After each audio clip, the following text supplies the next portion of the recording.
वासियों, नवरात्रि के इस समय में हम शक्ति की उपासना करते हैं। हम नारी शक्ति का उत्सव मनाते हैं। बिजनेस से लेकर स्पोर्ट्स तक और एजुकेशन से लेकर साइंस तक, आप किसी भी क्षेत्र को लीजिए, देश की बेटियां हर जगह अपना परचम लहरा रही हैं। आज वे ऐसी चुनौतियों के भी पार कर रही हैं जिनकी कल्पना तक मुश्किल है। अगर मैं आपसे ये सवाल करूं, क्या आप समंदर में लगातार 8 महीने रह सकते हैं? क्या आप समंदर में पतवार वाली नाव यानी हवा के वेग से आगे बढ़ने वाली नाव से 50,000 किलोमीटर की यात्रा कर सकते हैं? और वो भी तब जब समंदर में मौसम कभी भी बिगड़ जाता है। ऐसा करने से पहले आप 1000 बार सोचेंगे, लेकिन भारतीय नौसेना की 2 बहादुर ऑफिसर्स ने नाविका सागर परिक्रमा के दौरान ऐसा कर दिखाया है। उन्होंने दिखाया है कि साहस और दृढ़ संकल्प होता क्या है। आज मैं मन की बात के श्रोताओं को इन 2 जाबाज ऑफिसर से मिलवाना चाहता हूं। एक है लेफ्टिनेंट कमांडर दिलना और दूसरी है लेफ्टिनेंट कमांडर रूपा। ये दोनों ऑफिसर्स हमारे साथ फोन लाइन पर जुड़ी हुई हैं। हेलो। Hello sir. नमस्कार जी। नमस्कार सर। तो मेरे साथ लेफ्टिनेंट कमांडर दिलना और लेफ्टिनेंट कमांडर रूपा दोनों हैं आप साथ में? जी सर, दोनों हैं। चलिए, आप दोनों को नमस्कारम और वणक्कम। वणक्कम सर। नमस्कारम सर। अच्छा, सबसे पहले तो देशवासी सुनना चाहते हैं आप दोनों के बारे में। आप जरा बताइए। सर, मैं लेफ्टिनेंट कमांडर दिलना हूँ और मैं इंडियन नेवी में लॉजिस्टिक्स कैडर से हूँ सर। मैं नेवी में 2014 में कमीशन हुई थी सर, और मैं केरला में कोझिकोड से हूँ। सर, मेरा फादर आर्मी में थे और मेरा मदर हाउसवाइफ है। मेरा हस्बैंड भी इंडियन नेवी में ऑफिसर है सर, और मेरा सिस्टर एनसीसी में नौकरी करती है। जय हिंद सर, मैं लेफ्टिनेंट कमांडर रूपा हूँ और मैं navy 2017 naval armament inspection cadre में ज्वाइन किया है। और मेरे फादर तमिलनाडु से है और मेरे मदर पौंडीचेरी से है। मेरे फादर एयरफोर्स में थे सर। एक्चुअली डिफेंस ज्वाइन करने के लिए मुझे उनसे ही प्रेरणा मिली, और मेरी मदर होम मेकर थी। अच्छा दिलना और रूपा, आपसे मैं जानना चाहूंगा कि आपकी जो सागर परिक्रमा में आपका एक्सपीरियंस देश सुनना चाहता है। और मैं पक्का मानता हूँ ये कोई सरल काम नहीं है, कई कठिनाइयां आई होगी, बहुत मुश्किलें आपको पार करनी पड़ी होगी। जी सर, मैं आपको ये बोलना चाहती हूँ कि लाइफ में सर एक बार हमें ऐसा मौका मिलता है जो हमारी जिंदगी बदल देती है सर। और ये सर्कम नेविगेशन वो हमारे लिए ऐसी एक अपॉर्चुनिटी थी जो इंडियन नेवी और इंडियन गवर्नमेंट ने हमें दिया है। और इस एक्सपेडिशन में हम लगभग 47,500 किलोमीटर सेल किया सर। हमने 2 अक्टूबर 2024 को निकला गोवा से और 29 मई 2025 को वापस आया। और इस एक्सपेडिशन हमें कंप्लीट करने के लिए 238 डेज लगे सर। और 238 डेज हम सिर्फ दोनों थे सर इस बोट पे।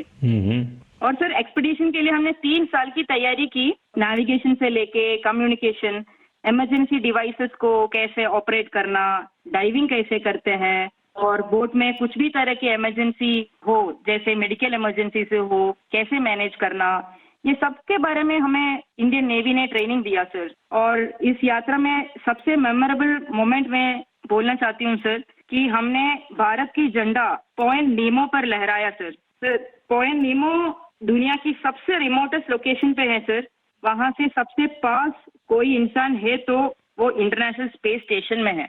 और वहाँ पे एक सेल बोट में पहुँचने वाला पहला भारतीय और पहला एशियन और दुनिया के पहला इंसान हम बने सर। और ये हमारे लिए गर्व की बात है सर। वाह, बहुत बहुत बधाई आपको। Thank you sir. आपके साथी भी कुछ कहना चाहते हो?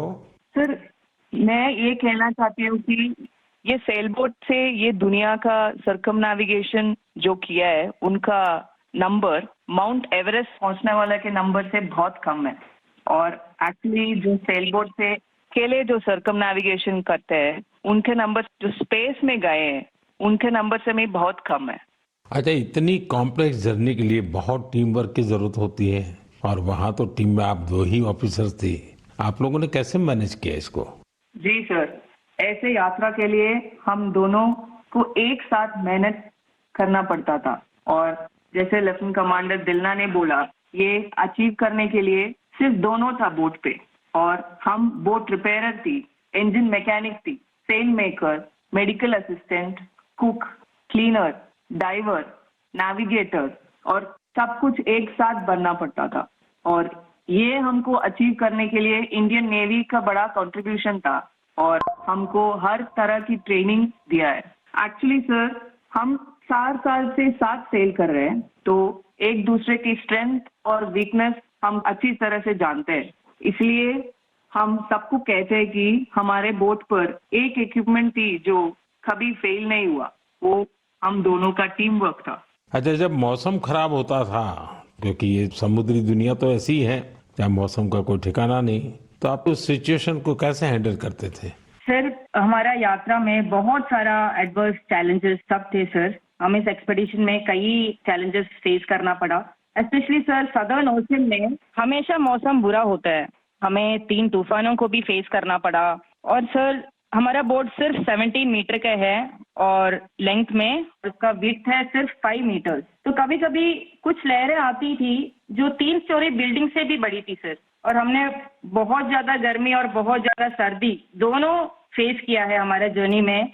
अंटार्कटिका में सर जब हम सेल कर रहे थे, हमारा टेम्परेचर 1 डिग्री सेल्सियस और 90 किलोमीटर पर आवर का हवा दोनों एक साथ हमको सामना करना पड़ा था और हमने ठंड से बचने के लिए 6 to 7 लेयर कपड़े एक साथ पहनते थे और पूरा सदर्न ओशन हमने ऐसी 7 लेयर ऑफ क्लोथिंग से किया सर। एंड कभी कभी हम गैस स्टोव लेके हमारा हाथ को गर्म करते थे सर, और कभी ऐसे सिचुएशंस भी होते हैं जब हवा बिल्कुल नहीं होता है और हम सेल्स पूरा नीचे करके हम ड्रिफ्ट होते रहते हैं, और ऐसे वाले सिचुएशन में एक्चुअली सर हमारे पेशेंस टेस्ट होता है।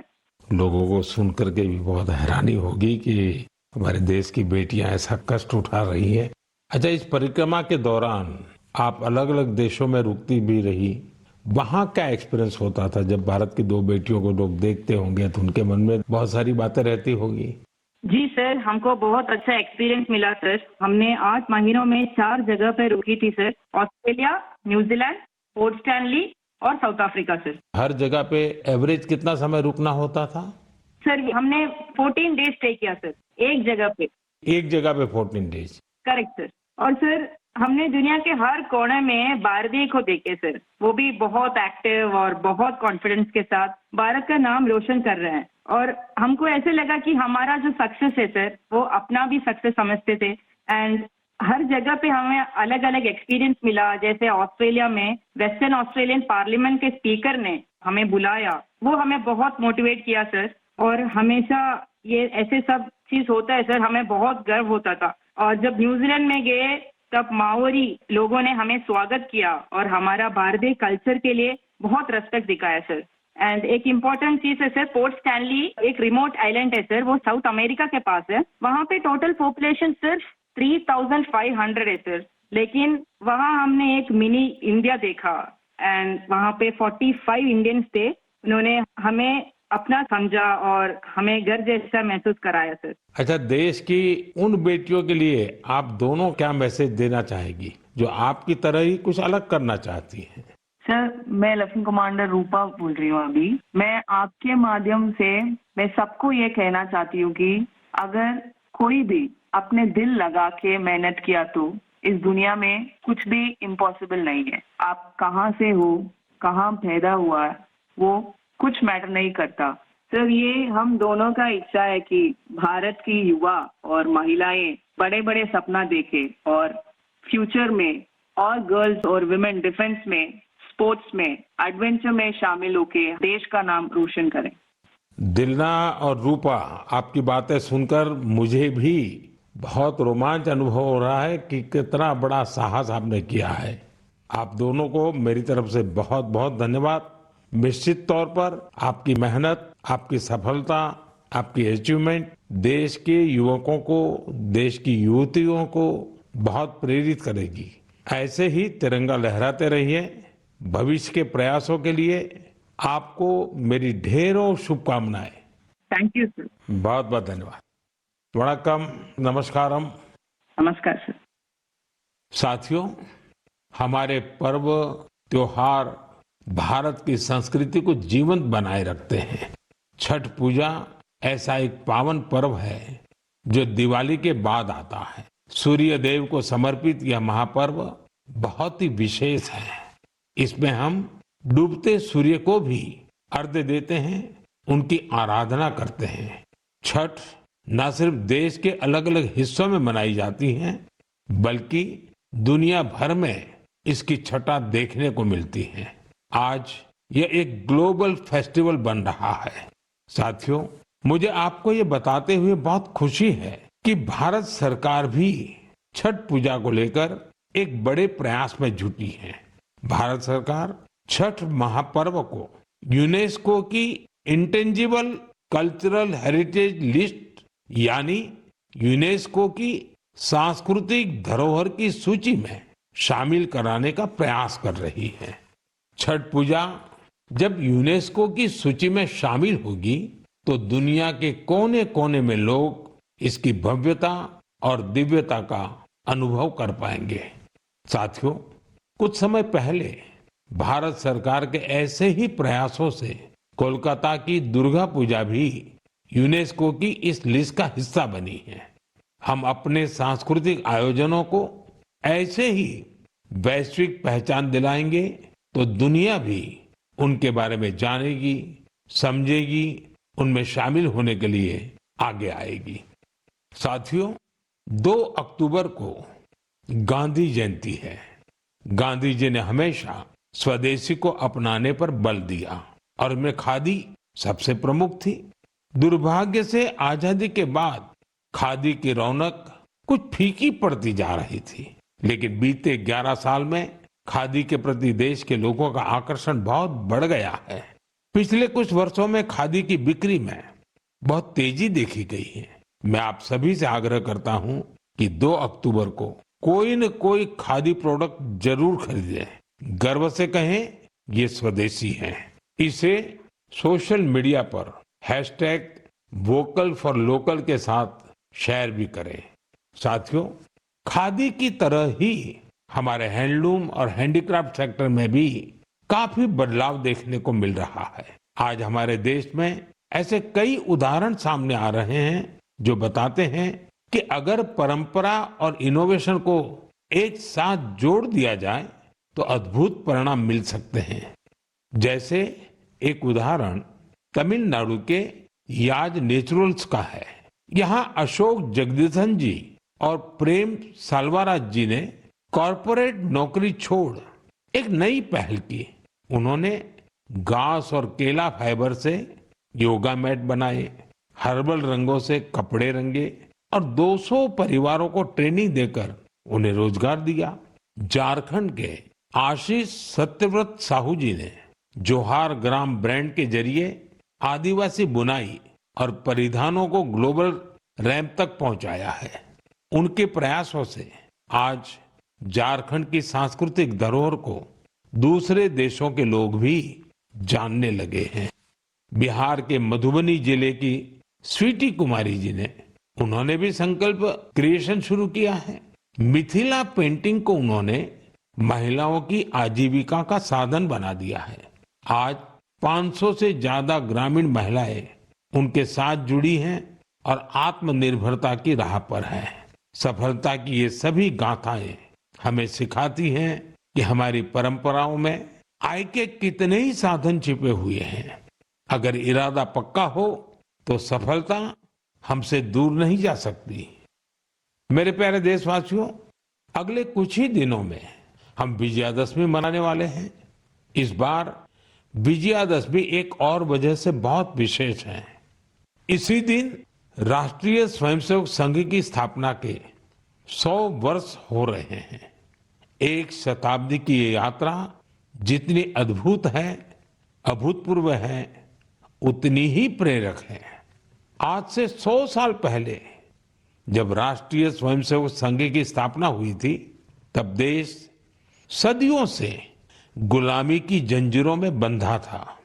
सदियों की इस गुलामी ने हमारे स्वाभिमान और आत्मविश्वास को गहरी चोट पहुंचाई थी। विश्व की सबसे प्राचीन सभ्यता के सामने पहचान का संकट खड़ा किया जा रहा था। देशवासी हीन भावना का शिकार होने लगे थे।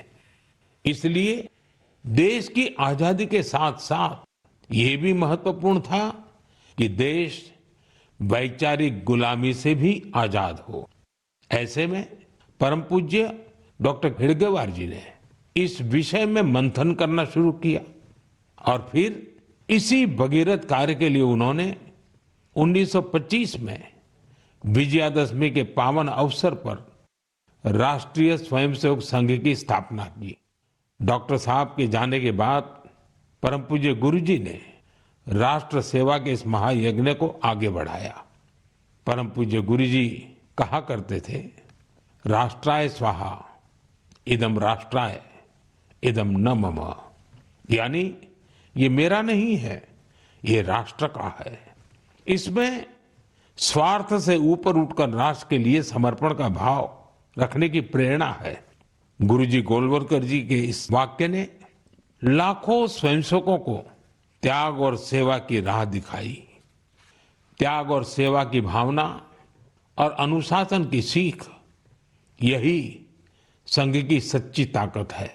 आज आरएसएस 100 वर्ष से बिना थके, बिना रुके राष्ट्र सेवा के कार्य में लगा हुआ है। इसलिए हम देखते हैं देश में कहीं भी प्राकृतिक आपदाएं, आरएसएस के स्वयंसेवक सबसे पहले वहां पहुंच जाते हैं। लाखों लाख स्वयंसेवकों के जीवन के हर कर्म, हर प्रयास में राष्ट्र प्रथम, नेशन फर्स्ट की यह भावना हमेशा सर्वोपरि रहती है। मैं राष्ट्र सेवा के महायज्ञ में स्वयं को समर्पित कर रहे प्रत्येक स्वयंसेवक को अपनी शुभकामनाएं अर्पित करता हूं। मेरे प्यारे देशवासियों, अगले महीने 7 अक्टूबर को महर्षि वाल्मीकि जयंती है। हम सब जानते हैं महर्षि वाल्मीकि भारतीय संस्कृति के कितने बड़े आधार है। ये महर्षि वाल्मीकि ही थे जिन्होंने हमें भगवान राम की अवतार कथाओं से इतने विस्तार से परिचित करवाया था। उन्होंने मानवता को रामायण जैसा अद्भुत ग्रंथ दिया। साथियों, रामायण का ये प्रभाव उसमें समाहित भगवान राम के आदर्शों और मूल्यों के कारण है। भगवान राम ने सेवा, समरसता और करुणा से सबको गले लगाया था। इसलिए हम देखते हैं महर्षि वाल्मीकि के रामायण के राम माता शबरी और निषाद राज के साथ ही पूर्ण होते हैं। इसलिए साथियों, अयोध्या में जब राम मंदिर का निर्माण हुआ तो साथ में निषाद राज और महर्षि वाल्मीकि का भी मंदिर बनाया गया है। मेरा आपसे आग्रह है, आप भी जब अयोध्या में रामलला के दर्शन करने जाएं तो महर्षि वाल्मीकि और निषाद राज मंदिर के दर्शन जरूर करें। मेरे प्यारे देशवासियों, कला, साहित्य और संस्कृति की सबसे खास बात होती है कि ये किसी एक दायरे में बंधी नहीं होती। इनकी सुगंध सभी सीमाओं को पार कर लोगों के मन को छूती है। हाल ही में पेरिस के एक कल्चरल इंस्टीट्यूट सौंथ मंडपा ने अपने 50 वर्ष पूरे किए। इस सेंटर ने भारतीय नृत्य को लोकप्रिय बनाने में अपना व्यापक योगदान दिया है।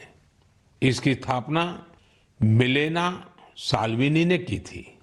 उन्हें कुछ वर्ष पहले पद्मश्री से सम्मानित किया गया था।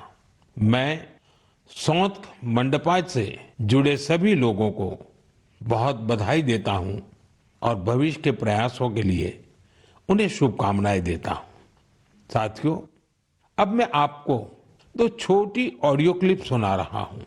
इन पर ध्यान दीजिएगा। දයාලු සිතකින් සිතනා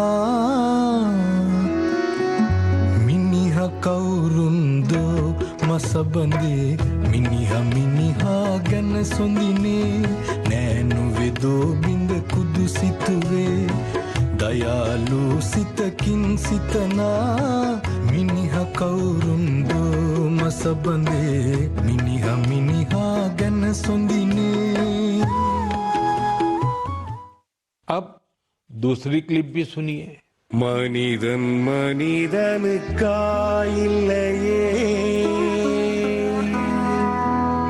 மற்றதுதான் இங்கு கவலைப்படும் கருணையுள்ளத்தில் பரவிடவே அன்பு செய்வாய் நீ என் தோழா மனிதன் மனிதனுக்காயில்லையே மற்றதுதான் இங்கு கவலைப்படும் கருணையுள்ளத்தில் பரவிடவே। साथियों, ये आवाज इस बात की साक्षी है कि कैसे भूपेन हजारिका जी के गीतों से दुनिया भर के अलग अलग देश आपस में जुड़ते हैं। दरअसल श्रीलंका में एक बेहद ही सराहनीय प्रयास हुआ है। इसमें भूपेन दाजी के प्रतिष्ठित गीत मनुहे मनुहार बाबे इसका श्रीलंकाई कलाकारों ने सिंहली और तमिल में अनुवाद किया है। मैंने आपको इन्हीं का ऑडियो सुनाया है। कुछ दिनों पहले मुझे असम में उनके जन्म शताब्दी समारोह में शामिल होने का सौभाग्य मिला था। यह वास्तव में एक बहुत ही यादगार कार्यक्रम रहा। साथियों, असम आज जहां भूपेन हजारिका जी की जन्म शताब्दी मना रहा है, वहीं कुछ दिनों पहले एक दुखद समय भी आया है। जुबिन गर्ग जी के असामयिक निधन से लोग शोक में हैं। जुबिन गर्ग एक मशहूर गायक थे जिन्होंने देश भर में अपनी पहचान बनाई। असम की संस्कृति से उनका बहुत गहरा लगाव था। जुबिन गर्ग हमारी यादों में हमेशा बने रहेंगे और उनका संगीत आने वाली पीढ़ियों को मंत्र मुग्ध करता रहेगा। जुबिन गार्ग आसिल अहोमोर हमोस कृतिर उज्ज्वल रत्नो जनोतार हृदय तेयो हृदय जियाय थाकीबो। साथियों, कुछ दिन पहले हमारे देश ने एक महान विचारक और चिंतक S.L. भैरप्पा जी को भी खो दिया है। मेरा भैरप्पा जी से व्यक्तिगत संपर्क भी रहा और हमारे बीच कई मौकों पर अलग अलग विषयों पर गहन बातचीत भी हुई। उनकी रचनाएं युवा पीढ़ी के विचारों को दिशा देती रहेगी। कन्नड़ा की उनकी बहुत सारी रचनाओं का अनुवाद भी उपलब्ध है। उन्होंने हमें बताया कि अपनी जड़ों और संस्कृति पर गर्व करना कितना मायने रखता है। मैं S.L. भैरप्पा जी को अपनी भावभीनी श्रद्धांजलि अर्पित करता हूं और युवाओं से उनकी रचनाएं पढ़ने का आग्रह करता हूं। मेरे प्यारे देशवासियों, आने वाले दिनों में एक के बाद एक त्योहार और खुशियां आने वाली हैं। हर पर्व पर हम खरीदारी भी खूब करते हैं और इस बार तो GST बचत उत्सव भी चल रहा है। साथियों, एक संकल्प लेकर आप अपने त्योहारों को और खास बना सकते हैं। अगर हम ठान लें कि इस बार त्योहार सिर्फ स्वदेशी चीजों से ही मनाएंगे, तो देखिएगा हमारे उत्सव की रौनक कई गुना बढ़ जाएगी। वोकल फॉर लोकल को खरीदारी का मंत्र बना दीजिए। ठान लीजिए हमेशा के लिए जो देश में तैयार हुआ है वही खरीदेंगे। जिसे देश के लोगों ने बनाया है वही घर ले जाएंगे। जिसमें देश के किसी नागरिक की मेहनत है उसी सामान का उपयोग करेंगे। जब हम ऐसा करते हैं तो हम सिर्फ कोई सामान नहीं खरीदते, हम किसी परिवार की उम्मीद घर लाते हैं, किसी कारीगर की मेहनत को सम्मान देते हैं, किसी युवा उद्यमी के सपनों को पंख देते हैं। साथियों, त्योहारों पर हम सब अपने घर की सफाई में जुट जाते हैं, लेकिन स्वच्छता सिर्फ घर की चार दीवारी तक सीमित न रहे। गली, मोहल्ला, बाजार, गांव, हर जगह पर सफाई हमारी जिम्मेदारी बने। साथियों, हमारे यहाँ ये पूरा समय उत्सवों का समय रहता है और दिवाली एक प्रकार से महा उत्सव बन जाता है। मैं आप सबको आने वाली दीपावली की भी बहुत बहुत शुभकामनाएं देता हूं, लेकिन साथ साथ फिर से दोहराऊंगा, हमें आत्मनिर्भर बनना है, देश को आत्मनिर्भर बना करके ही रहना है और उसका रास्ता स्वदेशी से ही आगे बढ़ता है। साथियों, मन की बात में इस बार इतना ही। अगले महीने फिर नई गाथाओं और प्रेरणाओं के साथ मुलाकात करूंगा। तब तक आप सबको शुभकामनाएं। बहुत बहुत धन्यवाद।